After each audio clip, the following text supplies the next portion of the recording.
What's happening, y'all? Welcome back to another exciting episode of the Creatia Conversation. It's the Throwback Thursday reviews where we revisit movies of the past and decide whether they still deserve a place in our future. I'm your host, Lord Cussalot Travis Pointer, aka the Dragon King, aka Big T, aka T Money, aka Sweet T, aka Black Merlin, aka the HNIC. And I'm joined once again this week by my co-host, Mara the motherfucking Shark Watkins. How you doing, Mara? I'm doing swell. How are you? Good. I'm doing all right. And is Auntie doing all right back there? I hear her. She's doing all right. All right. She's finishing up Moana. I see.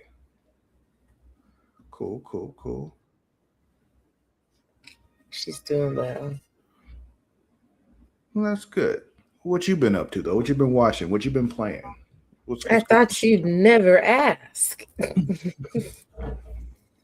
Well, so we weren't here last week. So when I was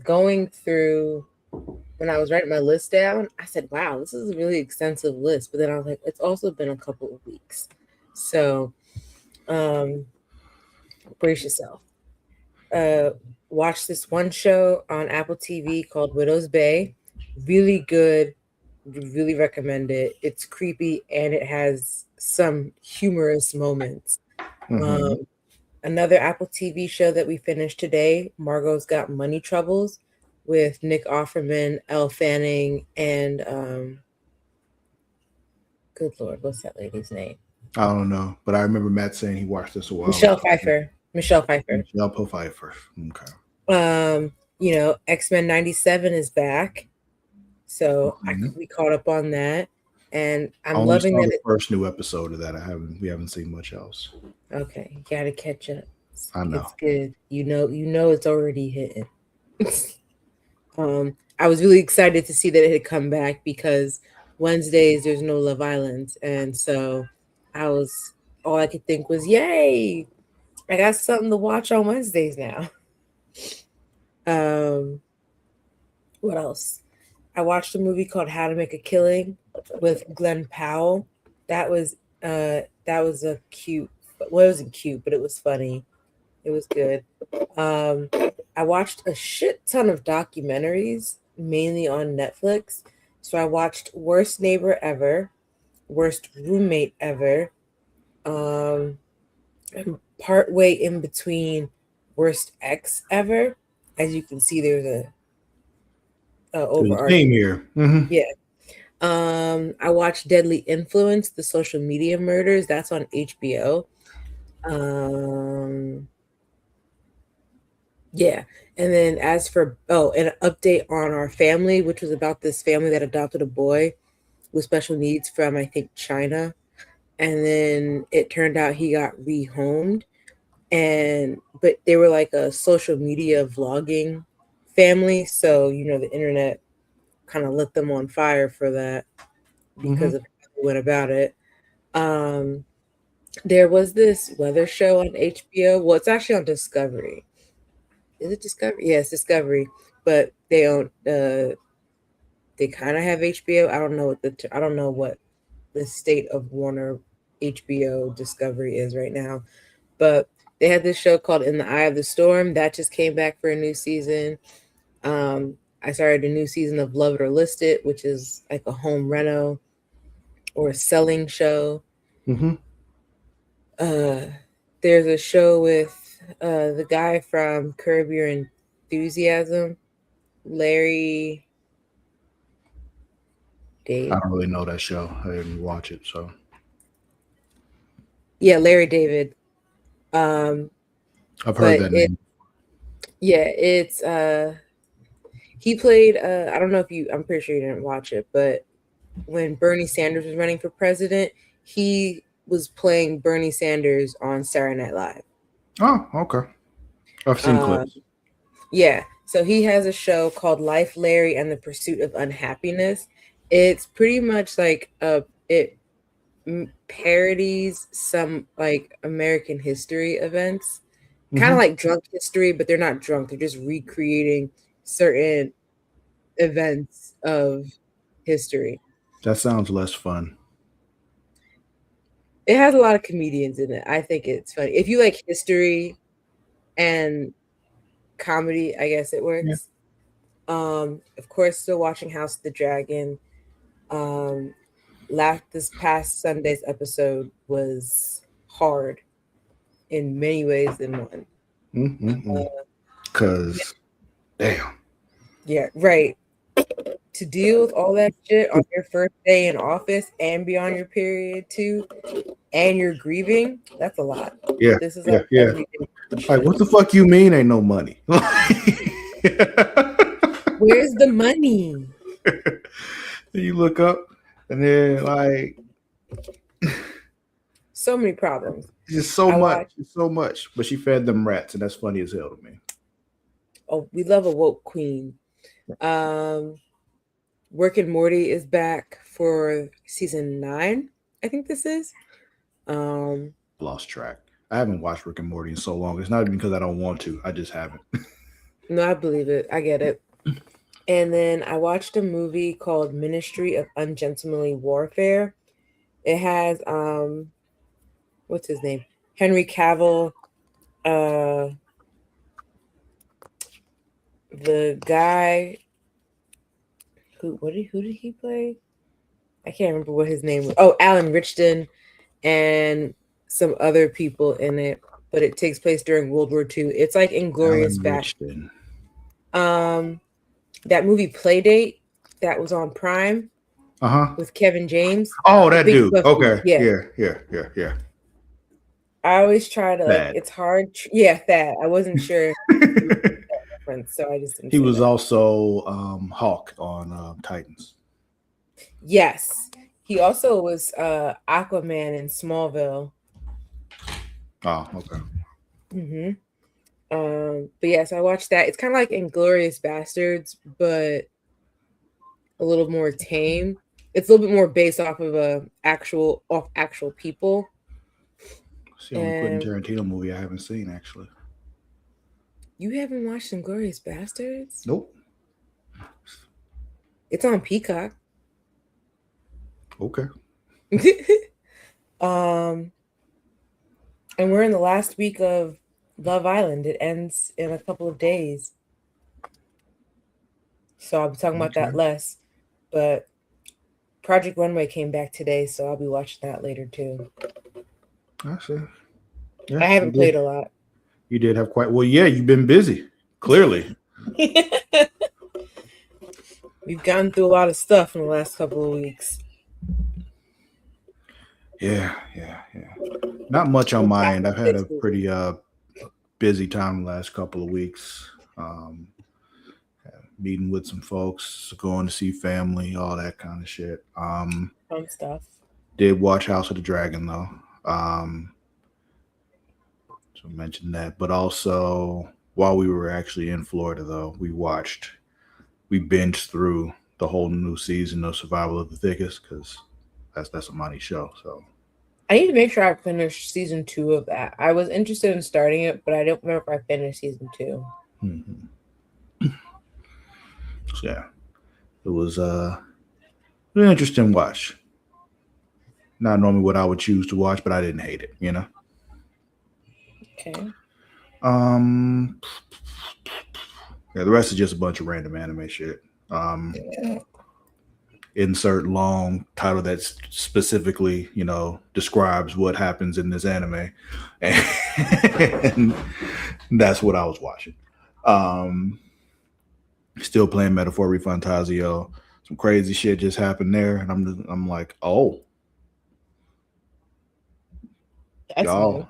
There's y'all using metaphors for real. Okay. I guess I should have taken your title seriously. All right.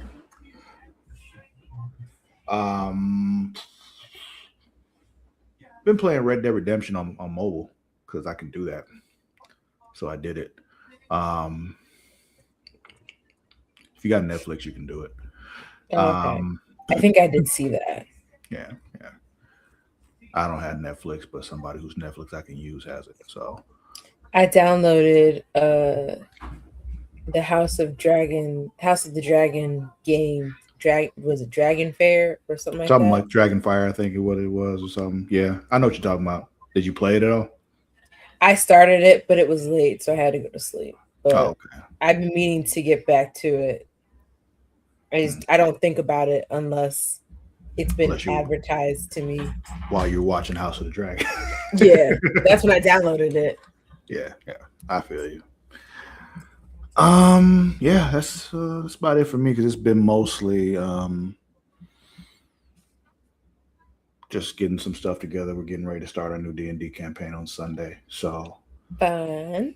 yeah, so I've been basically prepping that up with all my spare time and then some metaphor refantasio. But yeah, that's it for me. I think yeah, that's it. So yeah, thank you all for watching. If you're not watching us live, know that you can watch us live on Twitch at twitch.tv/creationworld. We'd appreciate you subscribing there. Doesn't cost you a thing if you use Prime Gaming, because it normally does, but you can do it for free. What you gotta do is take your Amazon Prime account, take your Twitch account, put it together, Fusion High, that forms Prime Gaming. You get a free subscription every month. You know, get a lot of other free perks every month. Use them things and get that free sub to us. We'd appreciate it very, very much. Hell yeah. You can also watch us live on YouTube at youtube.com/Creatia World. You can also watch us later there. We'd appreciate you subscribing there also. Doesn't cost you a thing, nothing extra at all. You just hit that subscribe button. But right next to the subscribe button is a little bell. And hanging from that bell is a little bean. What I want you to do is flick that bean. Do that, you get notified every time we go live, every time we drop a new video, all that good stuff. But now it's time to get into our Throwback Thursday review, Mara. What did we watch? We watched a movie called Movie 43. And I will repeat, Mara. What did we watch?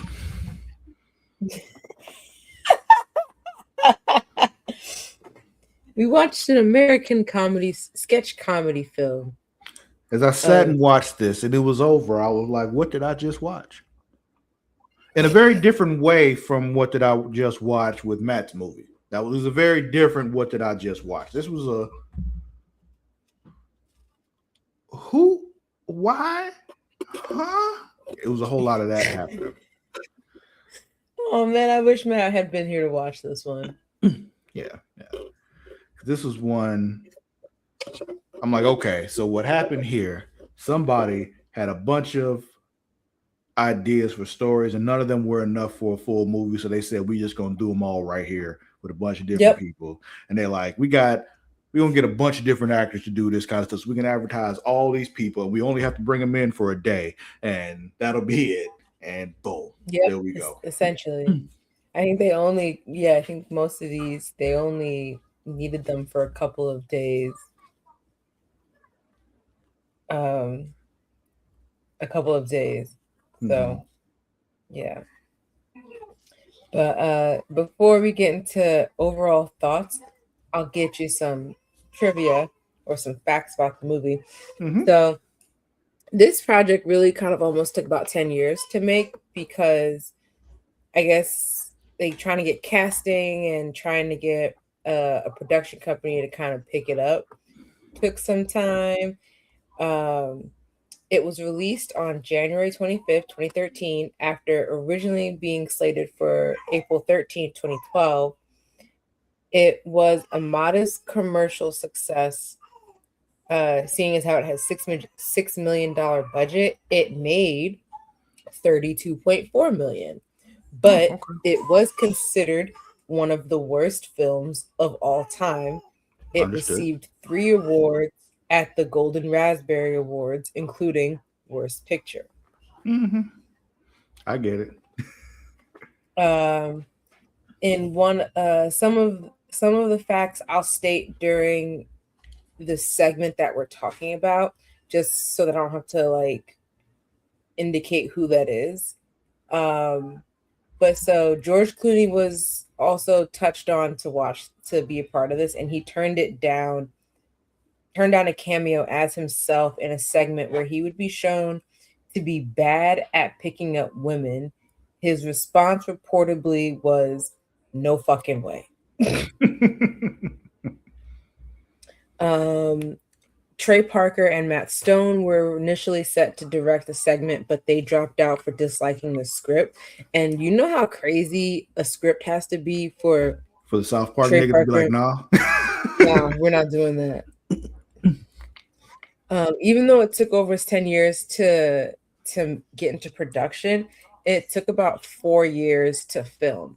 Production took so long because filming had to be done around the actors' schedules. The segment, which will be one of the first ones we talk about, with Kate Winslet and Hugh Jackman, was the first to be filmed. And the producer used it to secure the financing for the rest of the movie. Essentially, like, he called in a lot of favors to get as many high-profile actors as possible for the other short films, most of them willing to work for a few days on something unconventional. However, none of the actors knew completely what the other segments were about or how the full movie would be. When it came out, none of the major actors wanted to promote it. From what I think I remember as well, they got Hugh Jackman first and then used his name to get the rest of them on. Like, oh yeah, we got Hugh Jackman. And then it was like, oh yeah, we got Hugh Jackman and Kate Winslet. And it's a whole fucking thing. So another thing is that on Prime, which is where we watched it, there is the version that we watched, I believe, is actually the UK Netherlands released version. There is another version that had a different opening clip. So what we got was the hour 34-minute cut, which has the premise of 3 teens searching for a band movie. There is an hour and 30-minute version, which has the premise of an unsuccessful writer trying to pitch his ideas. And that writer is Dennis Quaid, actually. It's like so it's pretty much him pitching the whole movie itself, and then we'll watch the clips of like what he was proposing. But that's a different version. So yeah. Okay. Let's see. So those are all my facts. Those were all my fun facts to start with. That movie was diabolical. The late movie was diabolical. I can agree. I watched it with Chris. This wasn't my first time watching it. I think I used to have this on DVD at some point. Wasn't my first time watching it, but this was Chris's first time watching it, so it was funny watching his reaction to some of the segments. So what made you choose this movie, Mara? I wanted to watch it again, but also I figured it was also a film that you and Matt may not have seen. I feel like Matt might have seen this, but I figured it was something you hadn't, and I thought it would be fun to get your reactions to it. I feel you. You're asking my overall thoughts. Well, as I said at the beginning, after it was over, I was like, yeah, what the fuck did I just watch? I did enjoy segments of this. I'm not going to even act like I didn't like any of it, because I did. There were parts that I liked. There were some where I was just like, wait, they're still going. Oh. Like Did you watch it to the credits? Oh yeah. Okay. But the issue with the one with the boy being homeschooled, I'm like, oh, this is still going, and it's still getting worse. It's still getting worse. So bad. It's just like, why is there still more? And it's just, yes, Terrence, I was going to get to that when we got to our favorite moments that of the movie, but I can just say that now that was my favorite part, because I actually remember seeing this section online just randomly. I just didn't know what it was from. I didn't know it was from this movie. I think Chris said the same thing. I just assumed it was like from an SNL sketch or something like that. I didn't think it was actually on SNL, because he he said motherfucking shit and all that kind of stuff. So I'm like, he didn't say that on SNL. So like, where did this come from? I never knew. So, Well, I'm happy I could bring you some context. Yeah.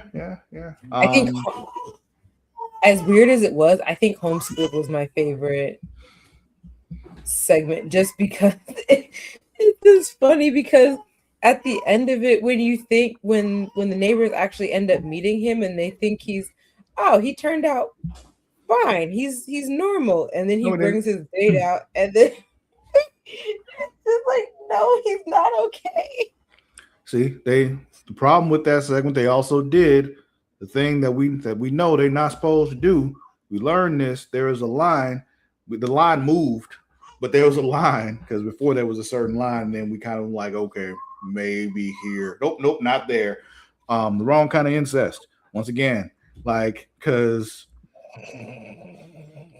we're watching House of the Dragon, you know. Uncle and niece, we kind of just said, okay, whatever. We'll take it. Because they ain't Ray Ray. But then, you know, when Eamon goes to kiss his mom, we're like, wait, no. Same here. Absolutely not. When him and his mom are kissing on the bed or whatever, he's like, no. We're not Wrong doing kind of incest. We established, you know, uncle, niece, or auntie, nephew is okay in the House of the Dragon, you know, in Game of Thrones. Occasionally the brother, sister, because we've kind of accepted that the Targaryens do that. That's just one of those things where it's like, and the occasional Lannister. See, but that we didn't accept that either, though, because as soon as they did it, we were just like, what the fuck? Like, well, bro, that's your sister, your twin sister at that. And then you threw the little boy out the window right afterwards. Like, we were not okay. That's not nice at all. But anyway, back to this movie, though. Now I'm forgetting what the very last thing was. Because it wasn't the basketball. Last segment? Yeah, it was something after the basketball. Oh. Beazle. The cat. Oh, yes. Okay. I'm like, the cat? What fucking the animated cat with the okay, that's what it was. All right. Mm-hmm. For some reason you said that, and I'm just like, I still don't know what the fuck she's talking about. Yep, I remember now. Okay. That one's also one of my favorites, because shit's so fucking ridiculous. That was another one that just kept going. It was just every time I thought, oh, we about to end this. Oh no, there's more. Okay. I will say a good tone setter was Hugh Jackman with the balls on his throat, though. That set the tone for what this movie was. And they said that's how they were like, if you can get Hugh Jackman to make this kind of clip, like, or this kind of short film, you can get a bunch of actors to do a bunch of shit. Yeah. But those are my overall thoughts. What about you? Like I said, like, my favorite segments were Homeschooled and Beazle. I think this movie is ridiculous. Like, the time it came out in, like, this was absolutely hysterical to me. So. Oh yeah, I imagine in 2013 Travis had seen this rolling on the floor. So I get it. But yeah, I enjoyed this movie. It was just as ridiculous watching it now as it was 13 years ago. There are a couple of deleted segments that aren't included. There's one called Find Our Daughter with Julianne Moore, Tony Shalhoub, I know I'm saying that wrong, and Bob Odenkirk. That's on the DVD version. And then there was another one called The Apprentice with the late Anton Yelchin and Shane Jacobson, but that is actually not on anything. It premiered at the 2014 LA Comedy Festival, but I kept trying to find it somewhere to send it to you because obviously we can't show it here. We can't show Find Our Daughter either, even though I did find the clip of that. Just because YouTube will probably fillet us for it. But yeah, so I couldn't find it anywhere, but I vow to one day find it. Well, when you do, just let me know. I will. I'll send you the link to Find Our Daughter later. Okay. But let's hop into the plot of the movie. And Right. bear with me. Right, bear with me because this does think of like for our viewers out there, think of like the VHS movies where it's like found footage, but there's like an overall plot going on. And then they go in and out of the clips back to the main plot of the movie. So, movie 43. So the movie starts with these two kids, Calvin and JJ, two teens. They're trying to make their own kind of jackass videos. The dude Calvin has like a dart in his mouth, and his friend JJ throws the dartboard at him to get it on the bullseye. Dumb shit, but it works. Right, it works. Pretty fucking they did impressive. They upload it to YouTube, where it instantly gets like 1 million views, which to me would strike as suspicious. And it turns out it's a prank from Calvin's younger brother Baxter, which I feel like they should have saw from the beginning, because I believe on the website it wasn't YouTube, it was I think called View This Tube. Well, yeah, I think that was because they had to change brand names on a lot of stuff because, money. Sure. So. But either way, but you can tell that they're dumb, because why would you think that within seconds of you uploading your video, it was going to get 1 million views? It's 2013. People didn't know any better. You're right. But yeah, so he cloned YouTube and hyperinflated the views while working on his science project. This kid looks like he's 12 or 13 years old, but whatever. Calvin and JJ attempt to get revenge by telling Baxter, the younger brother, of a film that's so dangerous it'll cause the annihilation of the world. I mean, they said some other things too. They said it would make them shit their pants, it'd make them rip their dick off. And even Baxter was like, well, why would you want to watch a movie that would make you rip your dick off? Which is a logical question to ask of anybody. And the movie is known as movie 43. Yeah, like it was a bunch of shit that they were saying.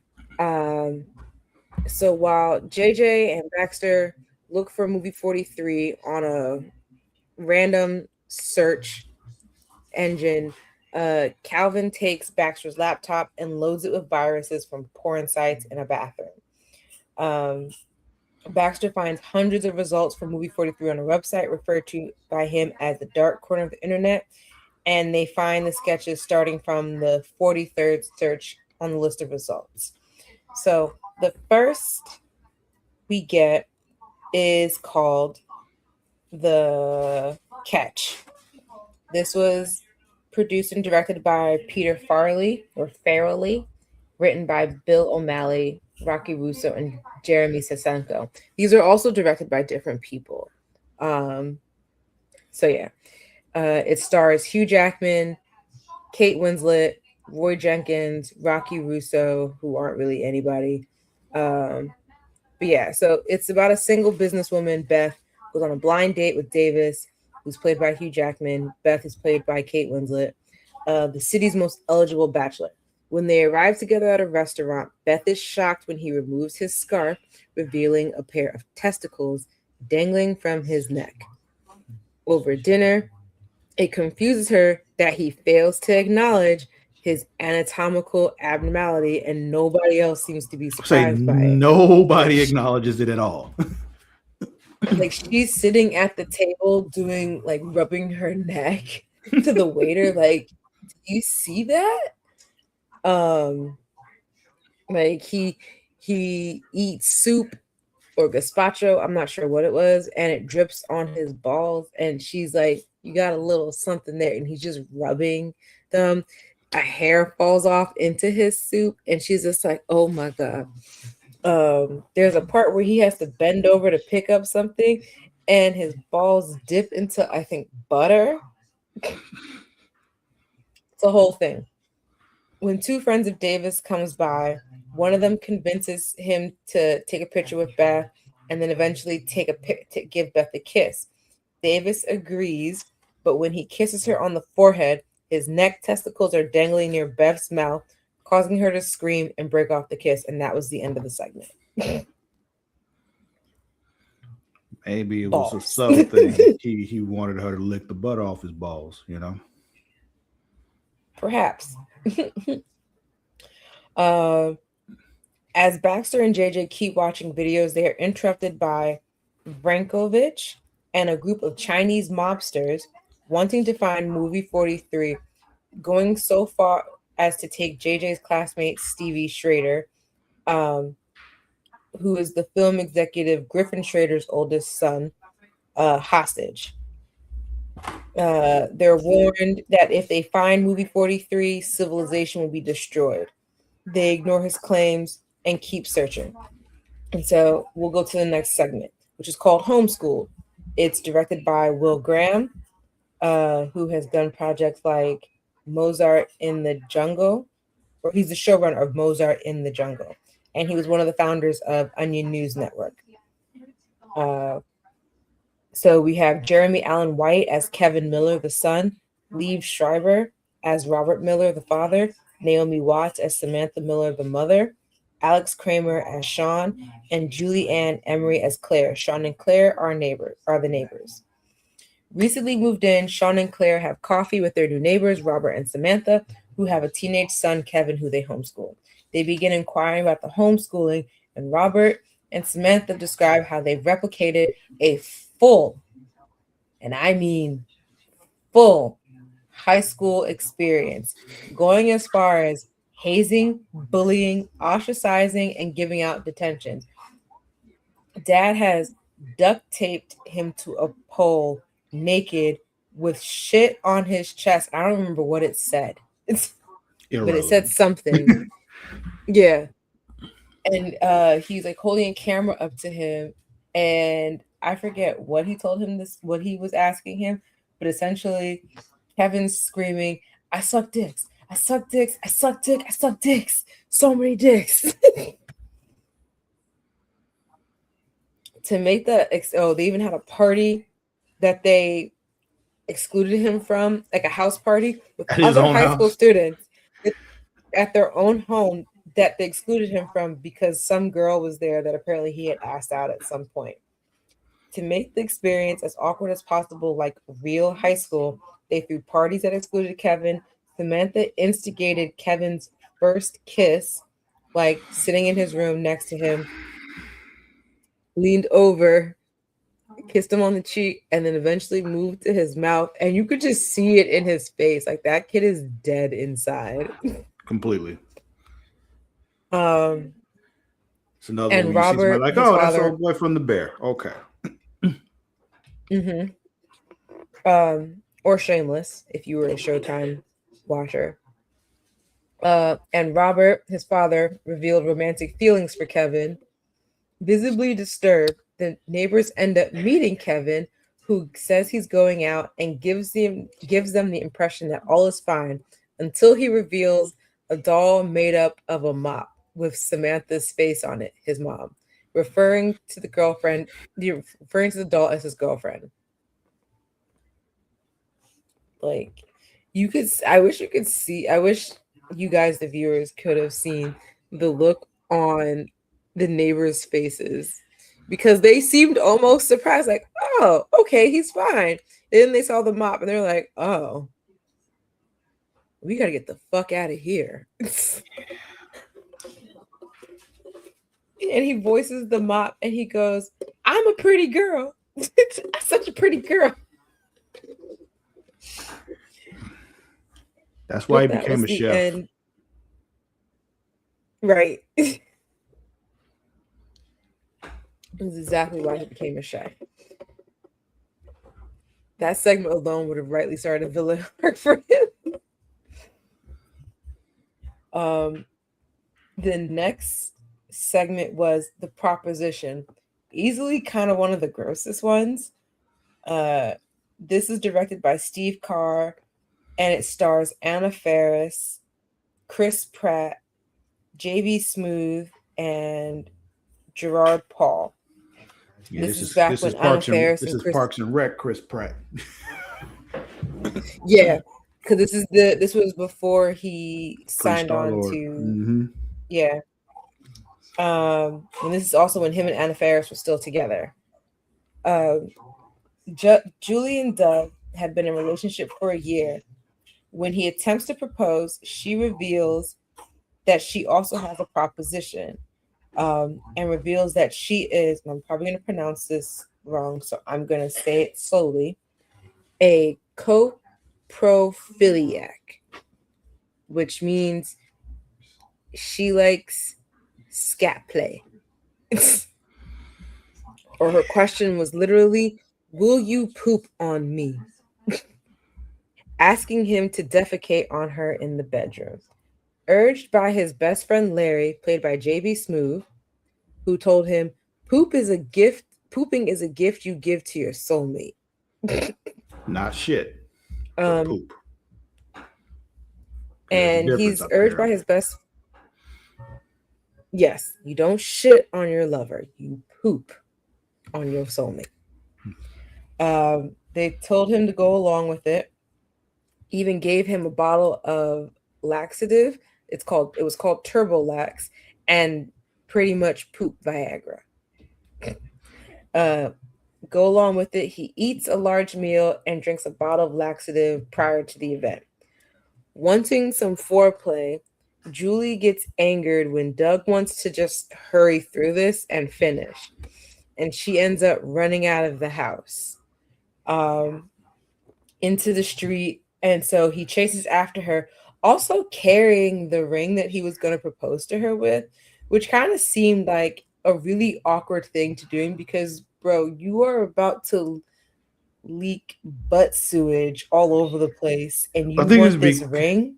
Well, it was because he was about to do it anyway, like afterwards, after all that. And then she was like, he thought that he was just wanted her to shit on her. And so she was running away, and he was trying to explain to her, like, no, I really do love you. See how good I propose? And that was his idea behind it. It was all wrong, all bad. Just such a bad situation. But so chasing after her, he is then hit by a car and graphically evacuates his bowels everywhere.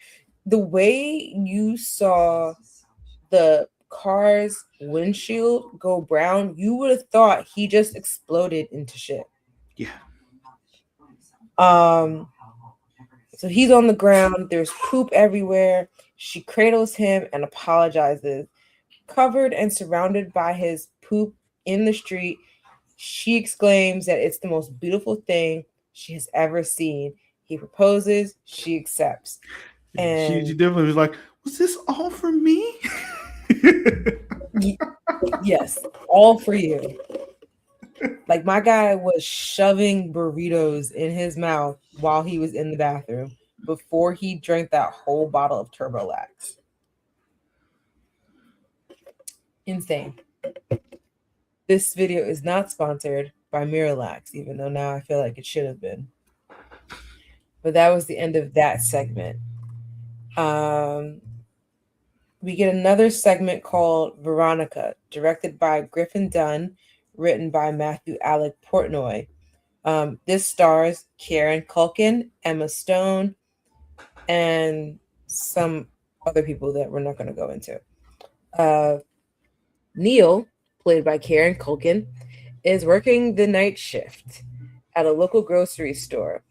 He's reading off promotion, like it's one of those like old school supermarkets Mm-hmm. where people are constantly talking over the microphone, over the speakers and such. So he's just reading off some promotions.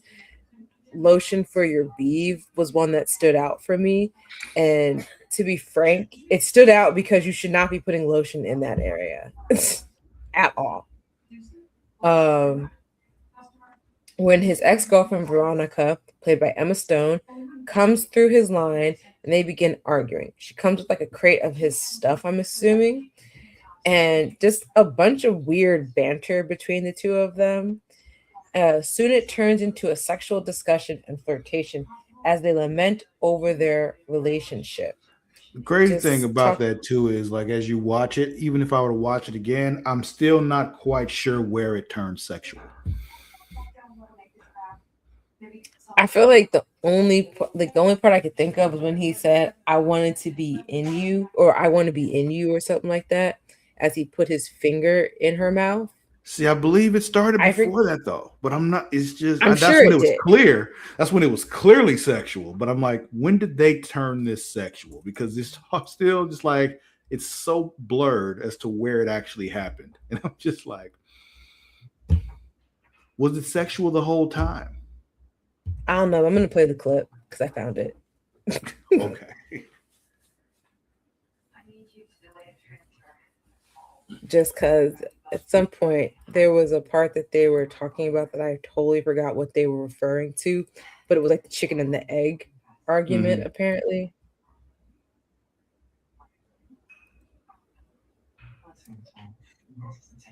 Okay, here we go.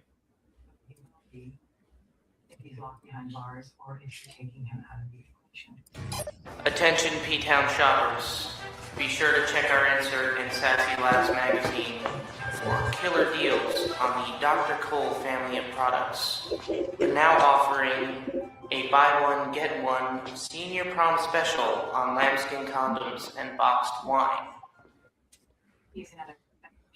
And don't forget our Typically deadbeat dad lambskin. on all disposable cameras and wiffle ball bats. Got a dry, itchy vag? Today we are offering a 2-for-1 deal on beeve lotion. That's lotion for your beeve by Moisture Made, ladies. Now on sale on aisle 4. Maybe it's like a Vagisil. Now, Maybe.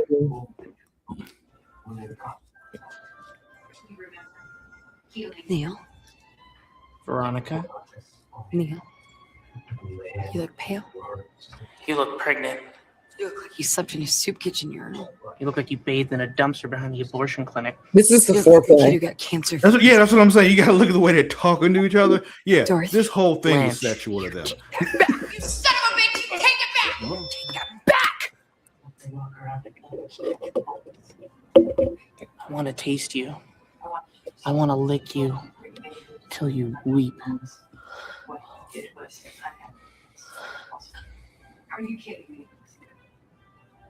How's your acid reflux? How's your HPV? It's your HPV, Veronica. I'm just carrying it. Let's not have another chicken or the egg debate, Neil. No. Let's. Chicken. Egg. Chicken. Egg. Chicken. Egg. Chicken. Egg. Chicken. Egg. Chicken. Egg. Your flesh. Slick with cocoa butter. It haunts me. How's Veronica? Veronica's fine, Veronica. I can't believe you named your dog Veronica. I can't believe you sucked off that hobo for magic bean. He was a wizard, Neil. Shh. I want to be on you. In you. I want to be. Get them to agree to do this shit.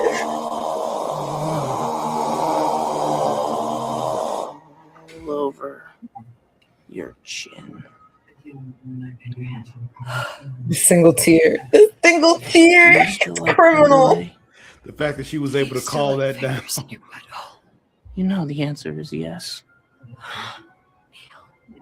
Veronica. Neil. I want to get over you. I want to give you a hickey on your vagina. He doesn't strike. He looking at him, he wouldn't strike me as the person who does that. But You never know. Have, Neil. You already have.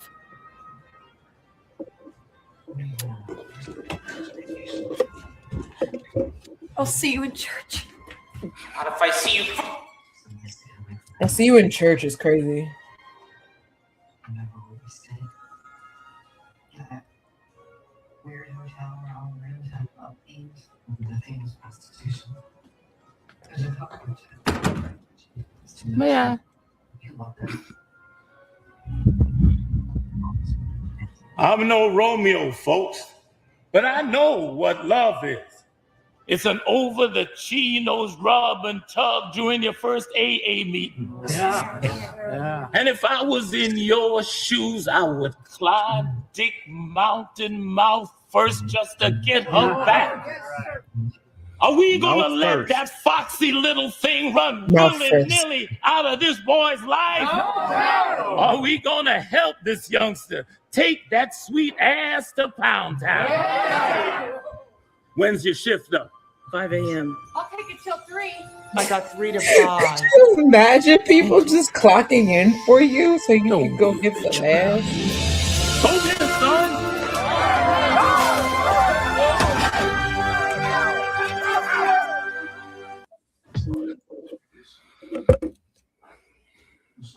But yeah, so he goes after her, Yeah. and the old folk watch the supermarket. It's the overnight shift. After Nobody's that- paying attention anyway. Right. After that, we get a quick 30-second clip of an iBabe commercial, which you can clearly tell is a parody of like the old iPod commercials with the people dancing around. But then it goes to the next clip, which is Superhero Speed Dating, which was co-edited and directed by James Duffy and Will Carlo.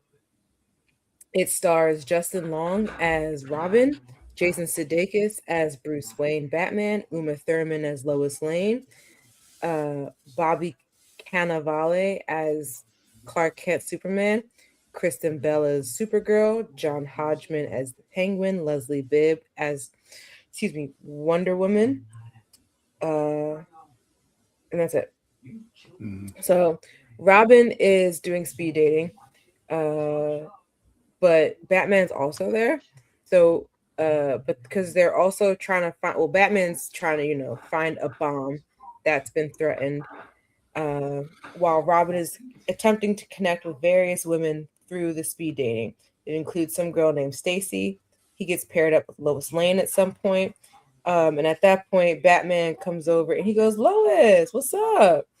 And he goes, "Oh, we should call Superman, tell him that we're here." And they're like, "No, don't do that." Apparently, Superman in this rendition is an asshole. And he's been stalking her. Right. Like, he doesn't know how to understand that they're not together. I said And she don't want him. apparently, right. And apparently his jizz is like a shotgun blast. So that sounds terrifying. Yeah, we don't want that. It's like you've seen Hancock, right? The Will Smith movie. When he was I think it's in the extended cut version, or it might have been in the regular version, but he was just like, he was telling old girl when he took her back, and he was like, they were about to fuck, but he was like, "Listen, when I reach the mountaintop, you're gonna want to be as far away from that as possible." And he got to it, and he was like, "Mountaintop, mountaintop." You don't see what's actually happening, but then you see like holes being shot out the roof of his trailer. And after it's all over with, he's like, "Woo, woo." And I haven't he watched looks- Hancock in so long. He looks at it and he's just like, "I'm sorry, that's not fair to anybody."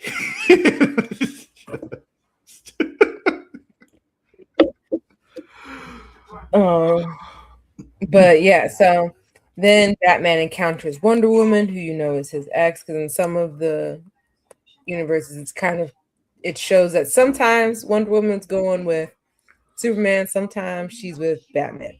But she tells him, hey, you said you would be there for me.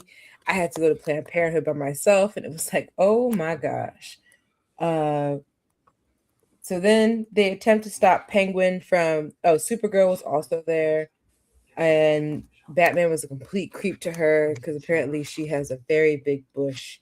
But she also apparently doesn't wear underwear underneath her thing, under her skirt, I'm assuming. But it wasn't even Supergirl, so. True.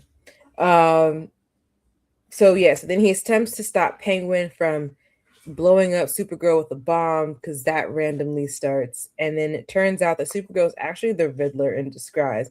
But Batman already knew that. But then he made Robin kiss the Riddler disguised as Supergirl, but then said, yeah, I knew it was him. But yeah, at some point, Superman does show up, and they made fun of the fact that the little curl that Superman does, apparently he uses his jizz to keep the curl consistent, which is apparently a joke from Mallrats. I haven't seen it, but it's a Kevin Smith film. Yeah, it reminds me of that scene from There's Something About Mary. Oh, like, okay. is that hair gel? And she...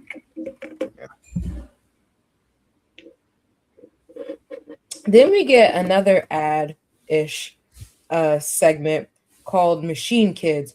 It's a faux public service announcement about children stuck in machines, and how adults' criticism of these particular machines affect the feelings of children stuck inside them.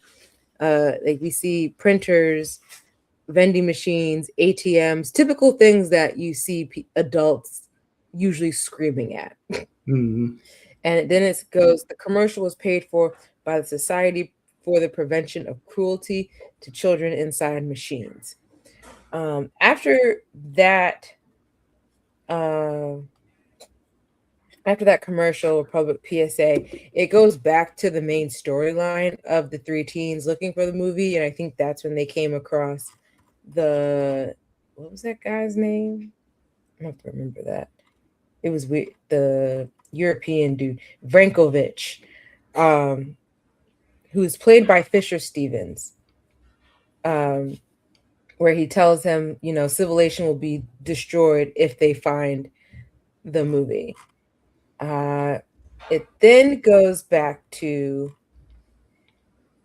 we get like an actual company meeting about iBabe, and that's directed by Stephen Brill, and that stars Richard Gere, Kate Bosworth, Jack McBrayer, and Asif Mandavi. A developing company is having a meeting in their headquarters over their newly released product, the iBabe, a life-sized, realistic replica of a nude woman which functions as an MP3 player. The boss listens to his various workers argue over the placement of a fan that was built into the genital region of the iBabe, which is cutting off the penises of teenage boys who attempt to have sex with the iBabe. Because of course they do. Right. You gave it a hole, they're going to stick it in there. The boss, I think, even considers moving the fan to the ear. And even I sat there and thought, they're still going to try and put their dick in it. It's a hole. It's a whole Family Guy episode about it. Right. To which Jack McBrayer's character argues, no, we've done so much work and development to put it down there. The board members then strongly agree to emphasize the dangers of the product via its new commercials.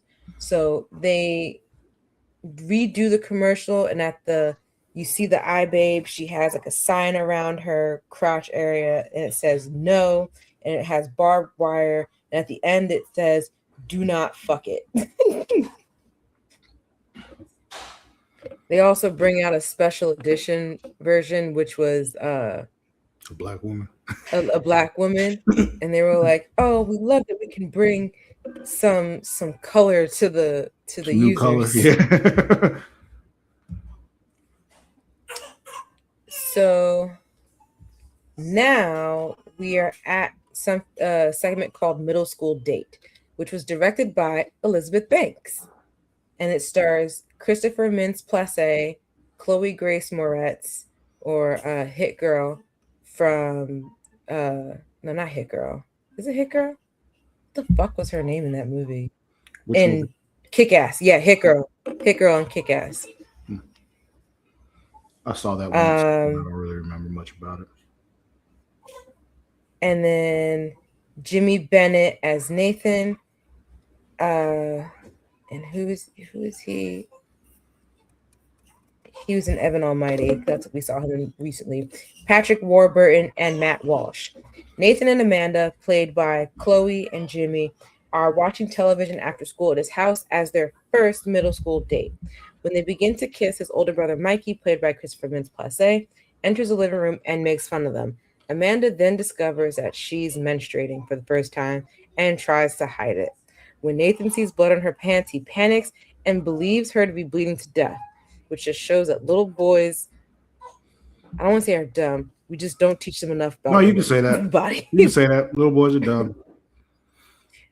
He causes a debacle later, including Nathan and Mikey's father, Steve and Amanda's father. Amanda calls them out on their stupidity because they're all going crazy. Like, Mikey is running around the kitchen trying to find anything that's absorbent to give Sponges her. and shit. Sponges, like a big old mop, Swiffer mop. And then the both fathers acting a little dumb. Embarrassed to know that she's getting her first period in front of them and they don't know what to do about it. When she leaves her father, Nathan yells at the process of keeping the lining of her internal organs intact by inserting his when she leaves with her father, Nathan yells that the process of keeping the lining of her internal organs intact by inserting his erect phallus into her vagina is much too complicated, and Mikey agrees. Good. Stay virgins. Steve, played by Patrick Warburton, cheers them up by farting in front of them. As Mikey goes to the bathroom, Nathan and Steve watch a game on television, which has a very graphic Tampax commercial in which a girl gets eaten by a shark due to her menstruating. Because now they are leak proof.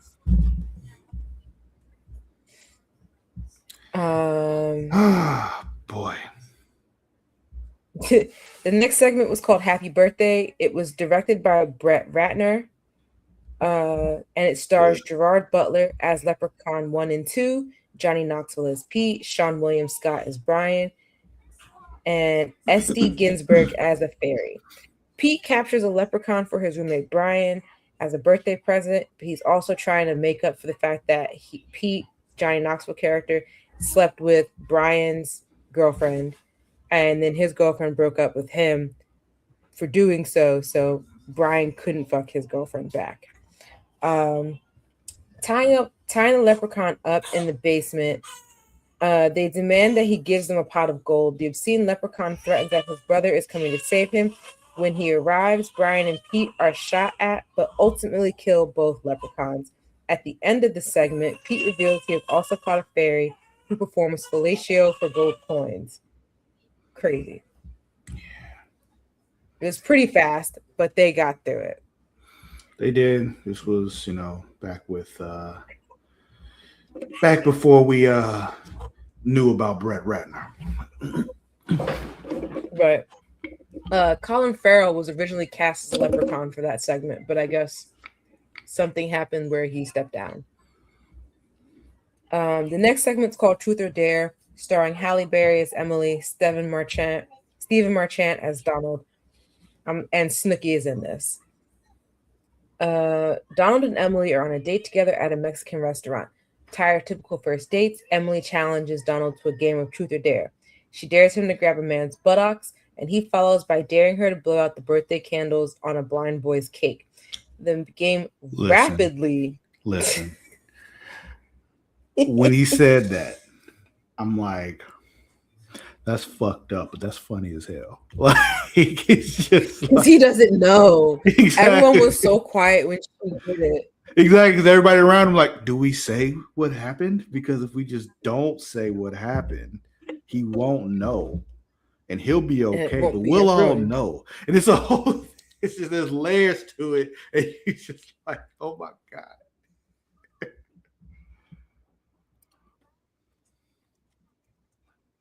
Oh no. Okay. It escalates to Stephen Marchant. Donald gets a tattoo of a penis on the side of his face going towards his mouth. She shoots El Diablo hot sauce into her vagina.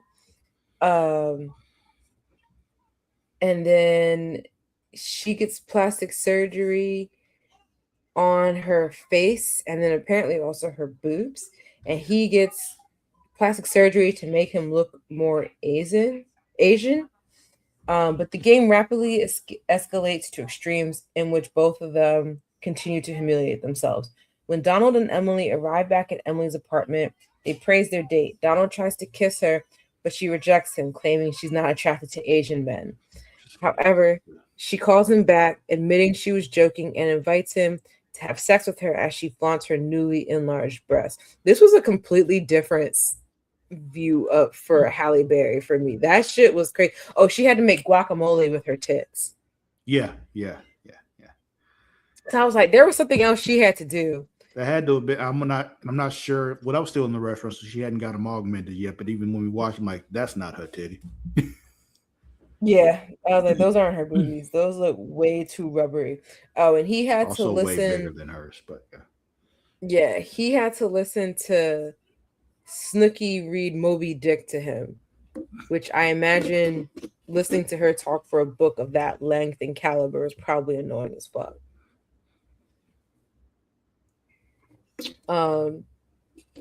Yeah, that was an interesting segment as well. Fun fact, Stephen Marchant stated that he signed on to this project mainly to be around Halle Berry. I get it. So after this segment, we go back to the main thread of the movie. The idiots come across a video of them in the future saying, don't do this. Everything's going to go to shit. Like, don't do it. And of course, they don't listen. Where is it? So, yeah, so they ignore the claims, keep searching, eventually find the real movie 43, which turns out to be from the future and which shows Baxter as a commando leading a group of recruits to survive after the world has ended. As Calvin finishes ruining Baxter's laptop, their mother enters, because also in the bathroom while JJ and Baxter are looking for the movie, Calvin is in there now masturbating to all the porn that he's trying to download onto the laptop. Furiously masturbating. Like, it's crazy. Their mother enters wearing the same shirt and shorts that a woman in a striptease video that Calvin was looking at. And it causes Calvin to have a mental breakdown, realizing that he masturbated to a video of his mother. Afterward, a deadly earthquake rumbles and mankind is lost. However, 2 years, 3 months, and 4 days later, we see Calvin and he finds a MacBook or a PowerBook. I think Chris identified it as, because he's like the only survivor. He finds it still working despite all the viruses and watches the last remaining skits on the laptop, which leads us to Victory's Glory, directed by Rusty Cundieff. I'm pretty sure I said that wrong. Starring Terrence Howard as Coach Jackson and a bunch of other people who we're not going to name. Set in 1959, Coach Jackson is lecturing his all-black basketball team before their first game against an all-white team. Worried about losing the game, the timid players are lectured by the coach about their superiority in the sport over their white counterparts, which he expresses vulgarly because they are black. This is not hockey. You guys got this. Basically, you black, they're white. That's it. They're white. Even on the little dry erase board where they show the plays they're going to do, it just says, you're black. Yeah. When the game ensues, the all-white team loses miserably, but they rejoice because they get a single point from a foul. One of them was very hairy. Yeah, like ungodly hairy from like on his shoulders, down his back. It's crazy. But that turned out to be the end of it. And then we go into credits. And this is when we get to one of the most ridiculous ones of them all, Beazle. And this was written and directed by James Gunn. Should have known. Should have known. Who else could think of some shit like that but James Gunn? This plays mid-credits, and this stars Elizabeth Banks as Amy, Josh Duhamel as Anson, and an animated cat called Beazle. Amy worries that her boyfriend Anson's animated cat Beazle is coming in between them. Beazle seems to detest Amy and anyone who comes between him and Anson, but he only sees Beazle as an innocent cat. One day, Amy witnesses Beazle masturbating to a summer vacation photos of Anson in a swimsuit. Crazy. He attacks her and violently urinates on her, like sprays her. That shit looked like a very aggressive urination. You are correct. It looked like mango puree being sprayed at her. Anson still finds his pet innocent, but Amy threatens to leave if he doesn't get rid of Beazle. Caring more about his relationship, he agrees to find a new home for Beazle. That night, from a closet, Beazle tearfully watches the couple make love while also sodomizing himself with a hairbrush and dry humping a stuffed teddy bear. Where the fuck does James Gunn think of this shit? The next day, when it comes to take Beazle away, because he's going to Anson's, I think, parents' house, he is nowhere to be found. Amy goes outside to look. Beazle then runs over her with a truck and attempts to kill her with a shotgun. But she chases him into the street and begins beating him with a shovel. And she keeps beating him down the street until she ends up in someone's backyard where there's a children's birthday party going on. And she's like just beating him in front of these children. When Anson approaches to see what's happening, Amy tries to explain Beazle's motives. He acts innocent and Anson sides with his cat. The children from the party then attack and murder Amy for beating up Beazle, stabbing her with plastic forks. Anson grabs him as Beazle again fantasizes about French kissing his owner.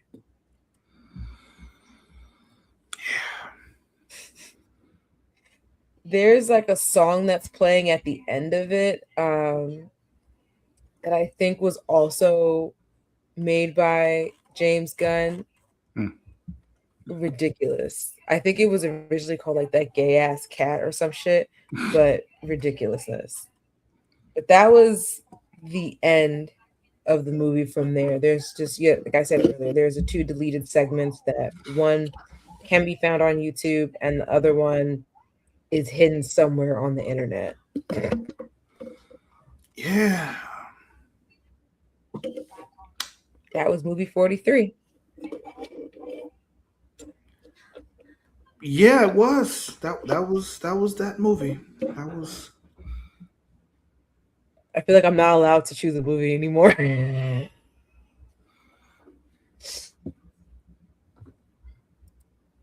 don't even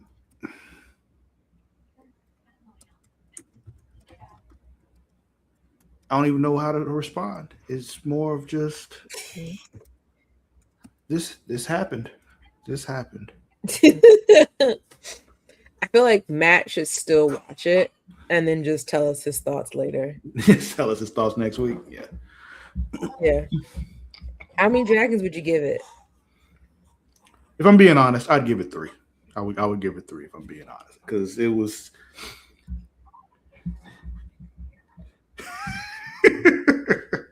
No more.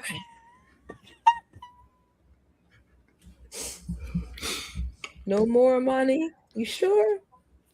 You know, there was originally a plan to be a movie 44 and a 45, but I'm assuming because of how it was reviewed, they probably were like, no, we're not doing that.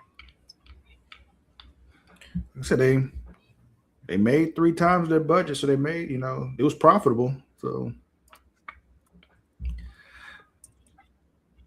I think that's the rule. If you make at least 3 times what your budget is, it's considered profitable.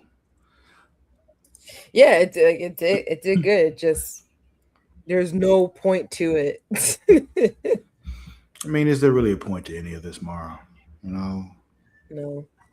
Just saying, there is no spoon.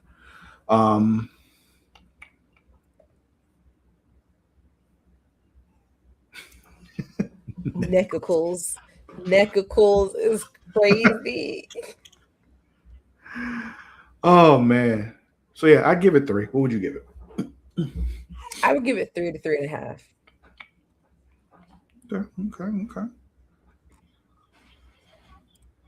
What about you folks out there? How many oh yeah, they made Neckicles look lightweight. Lightweights. I was like, yeah. Weights? Yeah, lightweight. Basically made everything that came after the neck testicles. Made the neck testicles look like that wasn't that bad. Yeah. I guess we don't need to do who's winning and who's losing because it's not really a consistent plot through this thing. So yeah, sorry. You don't need to apologize for it. No need for it. This movie. We have been informed is that next week is Matt's movie, and he has told us his movie is The Burbs. This is the movie The Burbs, not this Keke Palmer series, y'all. We're talking about the movie. Boo. I want to see the show, but I mean, I'll still watch it regardless. 2 Necticles out of 10. 2 next.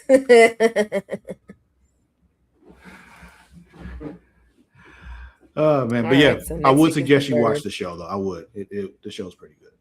But yeah, I haven't seen the movie, so I'm actually looking forward to checking that out. Me neither. I actually didn't know. I didn't know for a long time that it was off of a movie.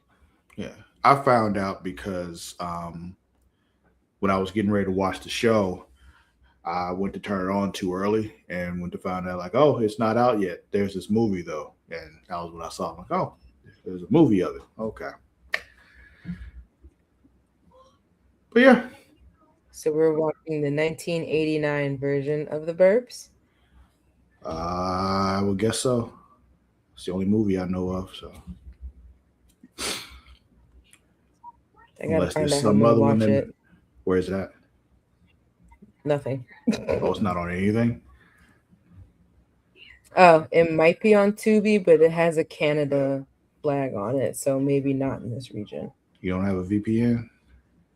Nope. Oh, okay. You should get one. Not even just for this kind of shit, just because you should have one, period, for your own, security. But I know. Well, we can't own anything anymore. All the more reason why you should have a VPN.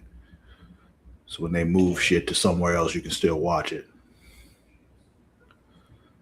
But anyway, that'll be it for this week's Throwback Thursday review from Creatia Conversation. Don't forget, you can follow us on all the socials, Instagram, TikTok, Twitter at It's Creatia World. That is at ITSCREATIA World. Also on Blue Sky at Creatia World, that BSKY.social.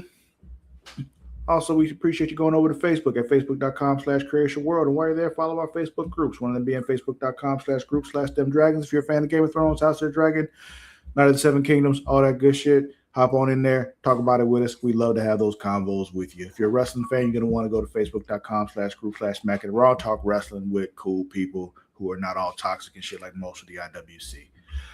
You can find me on all the socials at Lord_Cussalott. That is at LORD_CUSSALOTT, except for on Blue Sky where there is no underscore. Mara, where can they find you? All those same places at Mara the Shark, MARADASHARK. All right, well, that'll be it for this week's episode of the Creatia Conversation. We'll catch you next week. Until then, we out. Boy.